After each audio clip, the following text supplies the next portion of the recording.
Hello friends, welcome to our channel. In this video, we will discuss 2017 GATE question that is framed by IIT Roorkee based on the differential pulse code modulation. So let's get going.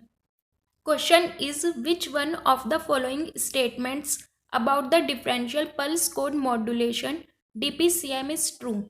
Options are A. The sum of message signal sample with its prediction is quantized. B. The message signal sample is directly quantized and its prediction is not used. C. The difference of message signal sample and a random signal is quantized. D. The difference of message signal sample with its prediction is quantized. I already discussed all the functioning of DPCM in a very detailed manner. If you are directly watching this video, so it's my suggestion to please watch the video on the topic DPCM for the better understanding of the concept. There are some fault in the PCM technique, that is pulse code modulation. That's why we move to the differential pulse code modulation. In the pulse code modulation, maximum quantization error is given as the plus minus del by 2, where del is the step size and its value is found out by Vmax minus Vminimum by 2 की power n, where n is the number of bits that is used in the encoder. In any technique, we always prefer that our error will be minimum. And to decrease the value of quantization error, there are two methods. First one, we can increase the value of n because quantization error is inversely proportional to the n value.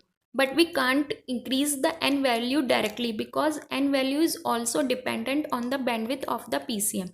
Because PCM bandwidth is given as the NFS. If the bandwidth increase, then the cost of the transmission will also increase and we have to take care about it. So we can't increase n value directly. Second option is to decrease the del value by decreasing the signal strength. So we decrease the V maximum and the V minimum and therefore the quantization error will decrease. So this method will prefer in the DPCM to decrease the value of the quantization error. How we will decrease the signal strength, we will understand this with the help of this example. Let's suppose we have a sampled message signal in which amplitude is vary from 0 to 1 volt. So instead of transmitting direct sampled amplitude, we transmitted the difference of the sampled value. What I want to say is that let's suppose our current message signal is 0.3. So instead of transmitting 0.3 directly, what we do, we subtract 0.3 from the previous sampled voltage, that is 0.2, and the resultant is 0.1. So instead of transmitting 0.3, we transmit 0.1. Let's suppose our next message signal is 1. Then we subtract 1 from 0.6. Then the resultant will be 0.4. So instead of transmitting 1 volt, we transmit 0.4. So in this way, as our sampled message signal amplitude is vary from 0 to 1 volt. But in the difference signal, our amplitude is vary from 0 to 0.4. So in this way, we decrease the signal strength and thus we decrease the quantization error in the DPCM in compared to the pulse code modulation.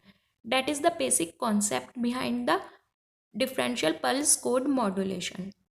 This is the basic block diagram of our DPCM transmitter, in which first signal is passed through the low pass filter which limit the signal.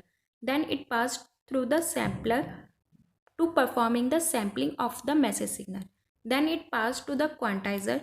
Then it passed again to this point by the delay mechanism, that is work as the feedback. Basically, this feedback mechanism is working to hold the previous sample. Then again, as our current sample is passed by the sampler, then at this point it will subtract from the previous sample and the resultant is passed through the quantizer. Then by the quantizer it passed to the encoder, then the resultant will be passed from the DPCM transmitter to the receiver. In this way, the mechanism of the pulse code modulation will take place. In some books, delay mechanism is also called as the prediction filter.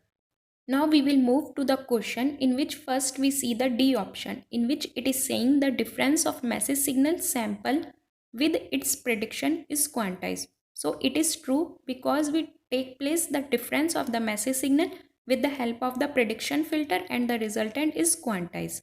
So true option is D. In the C option, it is saying the difference of message signal sample and a random signal is quantized. We take the difference, but it is saying the random signal is quantized. That is not true because we quantize the difference signal. In the B option, it is saying the message signal sample is directly quantized, but it is not true. So B option is false. In the A option, it is saying the sum of message signal sample with its prediction is quantized. In the DPCM, we perform the difference of message signal, not the sum. So A option is also not true. That is A option is false. So our correct option is D.